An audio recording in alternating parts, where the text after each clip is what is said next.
Indian economy is the fourth largest economy in the world. People in the country celebrating India's growth story has reached a new landmark. Bharat अब दुनिया की चौथी सबसे बड़ी अर्थव्यवस्था वाला देश बन गया है। आज इस वीडियो में हम 3 ऐसे क्रिटिकल फैक्ट्स के बारे में बात करेंगे जो आपको कहीं ना कहीं सोचने में मजबूर कर देंगे कि ऐसा क्या फैक्टर्स थे जिसने कंट्रीब्यूट किया इंडिया के रैंक को फोर्थ लार्जेस्ट इकोनॉमी बनाने के लिए। इंडिया ने वेरी रिसेंटली अभी जापान को सरपास किया है। इकोनॉमी है 4.187 ट्रिलियन डॉलर्स पे और अभी हम पीछे हैं यूएस, चाइना और जर्मनी। लेकिन एक क्रिटिकल फैक्ट फर्स्ट जो बहुत इंपॉर्टेंट है समझना कि आज के टाइम पे अभी हम फोर्थ लार्जेस्ट इकोनॉमी नहीं बने हैं। ये एक एस्टीमेट है। आईएमएफ की इकोनॉमिक आउटलुक की एक रिपोर्ट आती है जिसके बेसिस पे ये कहा गया है कि Indian economy fourth world largest economy बनने वाली है by this year end that is March 26 का। सेकंड क्रिटिकल फैक्ट, ईयर 2014 में इंडियन इकोनॉमी की रैंक थी 10। ईयर 2015 में इंडियन इकोनॉमी की रैंक हुई 7th। एक ही साल में 3 स्टेप्स अप। ऐसा क्या हुआ था उस ईयर में जिससे एक सब्सटेंशियल इंप्रूवमेंट आई रैंक में?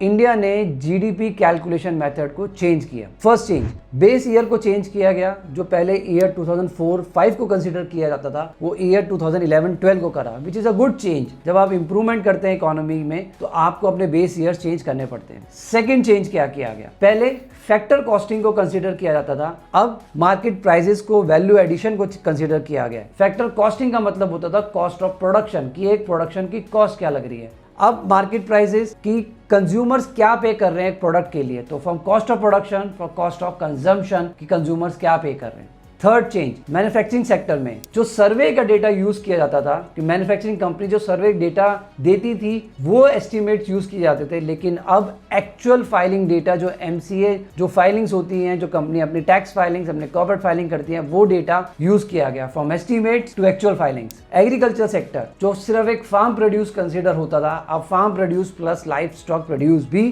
कंसिडर किया जाने लग गया। फाइनेंशियल सेक्टर में जहां आरबीआई डेटा कंसिडर किया जाता था, अब वो RBI plus SEBI data plus IRDA data और भी डेटा यूज किया जाने लगा।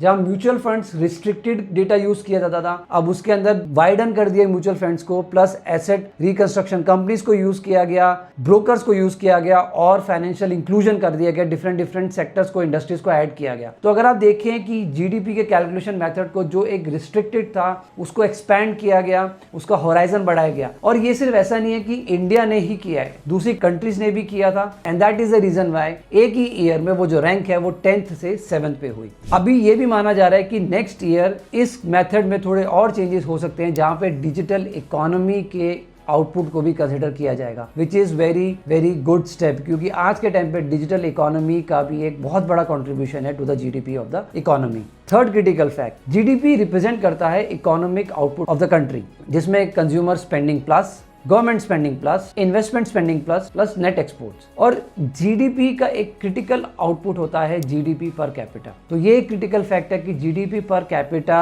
इंडिया की बहुत कम है। जीडीपी पर कैपिटा बेसिकली होता है कि एक आउटपुट पर इंडिविजुअल क्या आ रहा है। आज के टाइम पे इंडिया का जीडीपी पर कैपिटा सिर्फ $3,000 है, जबकि चाइना का $14,000 अप्रॉक्स है और जापान का $34,000 अप्रॉक्स। तो यहाँ इशू है। अगर जीडीपी पर कैपिटा की बात करते हैं, हम फर्स्ट 100 रैंक में भी नहीं आते हैं। उसका सबसे बड़ा रीजन ये है कि हमारी पॉपुलेशन बहुत ज़्यादा है। ऑब्वियसली चाइना की भी है, बट स्टिल हम फर्स्ट 100 रैंक्स में नहीं आते हैं। ये थोड़ा डिसअपॉइंटिंग हो जाता है। तो विद दीज फैक्टर्स इंडिया को नेक्स्ट जो रिफॉर्म्स करने चाहिए वो जीडीपी पर कैपिटा पे फोकस रहेंगे। मोस्ट लाइकली इनफॉर्मल सेक्टर को फॉर्मल बनाया जाएगा, अनऑर्गेनाइज सेक्टर को ऑर्गेनाइज किया जाएगा, और वो तभी हो सकता है जब इंडिविजुअल्स के हाथ में मोर इनकम आए ताकि वो डिस्पोज कर सके, परचेजिंग पावर इंक्रीज हो सके, वो स्पेंड कर सके। तो जीडीपी स्पेंडिंग पे डिपेंड करती है। अब वो कैसे हो सकता है? जब आप एम्प्लॉयमेंट जनरेट करते हो, जब आप रिफॉर्म्स लाते हो, चाहे वो मैन्युफैक्चरिंग सेक्टर में हो, फाइनेंशियल सेक्टर में हो, डिजिटल इकोनॉमी में हो या लेबर सेक्टर में हो। और एक और क्रिटिकल फैक्टर आता है, वो होता है टैक्सेस। जितने टैक्सेस कम होंगे उतना ही डिस्पोजेबल इनकम बढ़ती चली जाएगी। तो टैक्स में भी चेंजेस आने की उम्मीद है और ये अनुमान भी है कि बाय ईयर 2027 इंडिया की इकोनॉमी $5 ट्रिलियन